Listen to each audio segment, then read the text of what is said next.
रायपुर से बड़ी खबर है। केंद्रीय मंत्री अमित शाह के दौरे पर कांग्रेस ने वार किया है। पीसीसी चीफ मोहन मरकाम ने निशाना साधा। उन्होंने कहा, कोई भी नेता आए, बीजेपी बस्तर नहीं बचा पाएगी। हिमाचल नहीं बचा पाए तो बस्तर क्या बचाएंगे। उन्होंने कहा, आदिवासी जानते हैं कांग्रेस उनकी हितैषी सरकार है।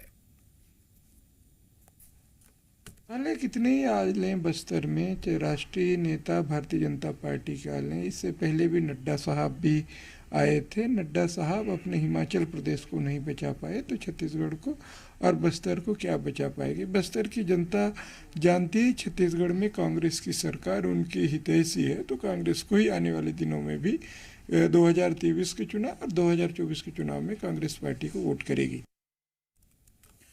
स्वामी जितेंद्रानंद सरस्वती के बयान पर मोहन मरकाम ने बयान दिया। उन्होंने कहा, चुनाव के समय ऐसे मुद्दों को बीजेपी की उठाना साजिश लगती है। 15 साल बीजेपी सरकार रही, उन्होंने छत्तीसगढ़ में क्या किया। साधु संतों को केंद्र सरकार से मांग करनी चाहिए। उन्होंने कहा, देश की साजिशों के कुछ चरण छत्तीसगढ़ में भी हैं। जितेंद्रानंद सरस्वती ने बयान दिया था। कल रायपुर में आयोजित धर्म सभा में स्वामी जितेंद्रानंद सरस्वती ने कहा था कि देश की साजिशों के कुछ चरण छत्तीसगढ़ में भी हैं।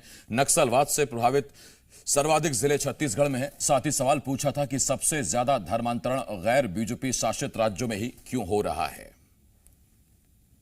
15 साल भारतीय जनता पार्टी की छत्तीसगढ़ में सरकार रही है।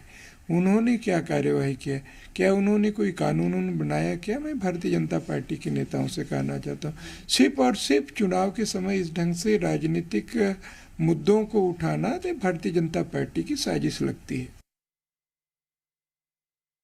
जब चुनाव आते हैं इस ढंग से भारतीय जनता पार्टी अपनाती हथकंडे अपनाती है। आपने देखा होगा जो भी राज्यों में चुनाव नज़दीक आते हैं इस ढंग से माहौल बनाने का प्रयास करते हैं।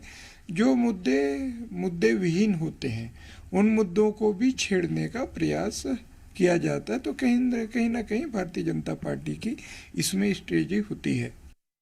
खबरों में बने रहने के लिए आप हमारे फेसबुक, ट्विटर और इंस्टाग्राम पेज को फॉलो कर सकते हैं। लेटेस्ट अपडेट के लिए आप हमारे यूट्यूब चैनल को सब्सक्राइब भी कर सकते हैं और हाँ, बेल आइकन पर क्लिक करना ना भूलें।